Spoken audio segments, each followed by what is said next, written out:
hendaknya khotib harus bersuara yang bisa didengar oleh orang banyak. Ukurannya ismaul khotibi arba'ina rajulan, minimal bisa didengar oleh 40 orang yang ikut melaksanakan sholat Jumat. Jadi suaranya harus ditinggikan yang sekiranya bisa didengar oleh 40 orang.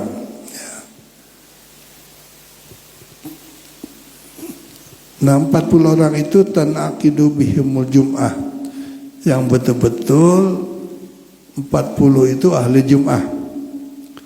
Jadi kalau umpamanya ahli jum'ahnya yang dengar 20 orang, yang lainnya bukan ahli jum'ah seperti musafir dan sebagainya, atau orang yang tidak mustautin, ya, maka tidak cukup.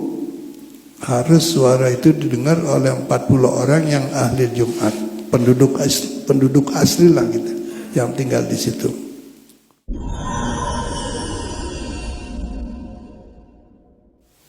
Maksudnya al-isma' minal khotib arkanal khutbataini, ya, yaitu mendengar dibacakannya, disampaikannya rukun-rukun khutbah.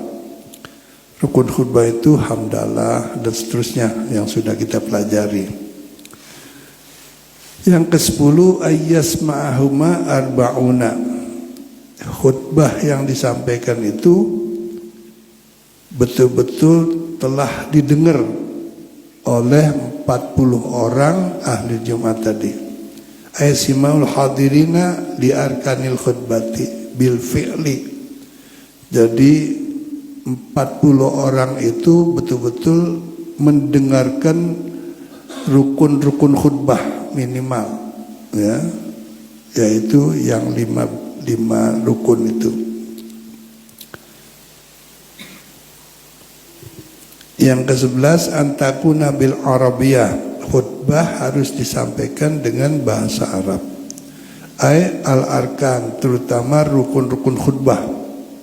Rukun-rukun khutbah disampaikan dengan bahasa Arab, ya.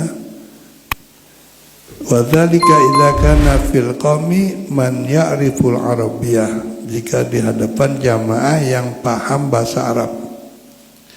Jadi rukun khutbahnya itu harus berbahasa Arab. Wa illa, kalau memang tidak paham bahasa Arab, fayakfi bi ayyi lughatin, cukup dengan bahasa apa saja, tidak dengan bahasa Arab. Bisyartin, dengan syarat ayyafhamahal hadiruna, sekiranya bahasa yang digunakan itu dipahami oleh yang hadir. Kalau bahasa Jawa, Jawa gitu, ya.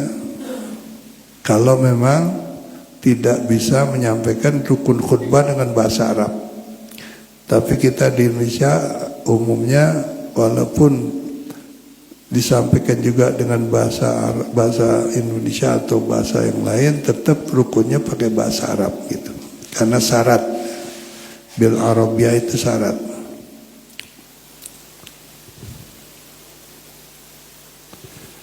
Kalau memang belum ada yang bisa bahasa Arab di satu tempat gitu, maka wayajibu alaihim ta'allumul arabiyati, harus belajar bahasa Arab. Seperti orang sholat,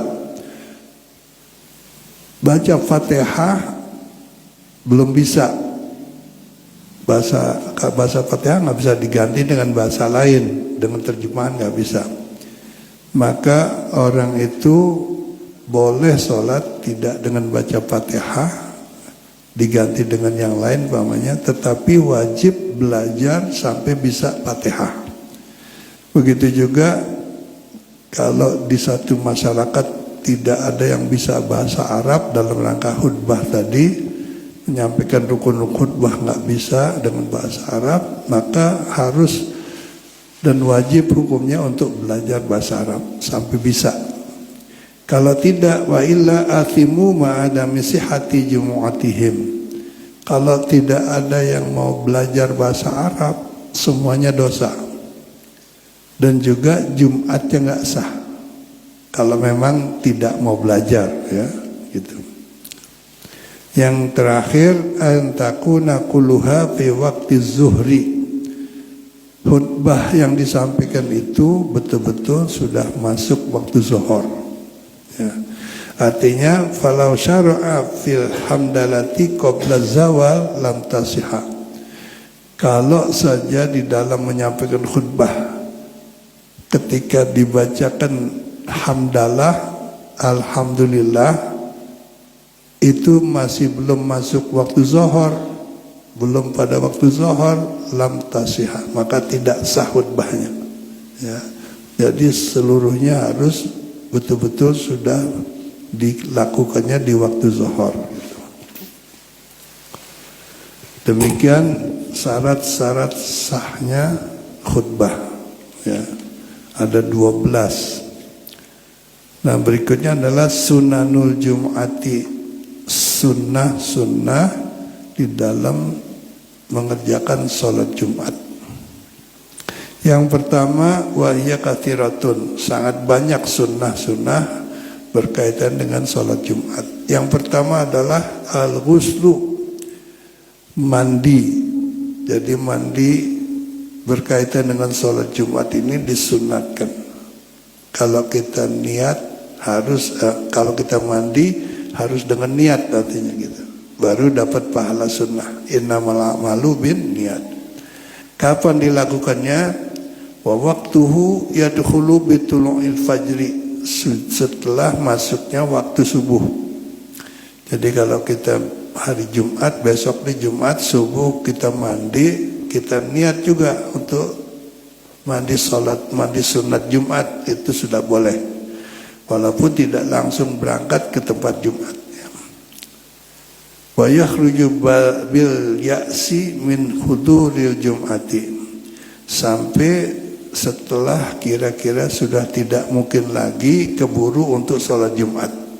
Kalau dia mandi dulu bakal ketinggalan Jumat, maka sudah hilang waktu sunnah mandinya itu. Wal afdalu, yang afdalnya mandi Jumat itu adalah takhiruhu ila rawahi, mentakhirkan mandinya ketika setelah siap untuk berangkat menuju ke tempat sholat Jumat.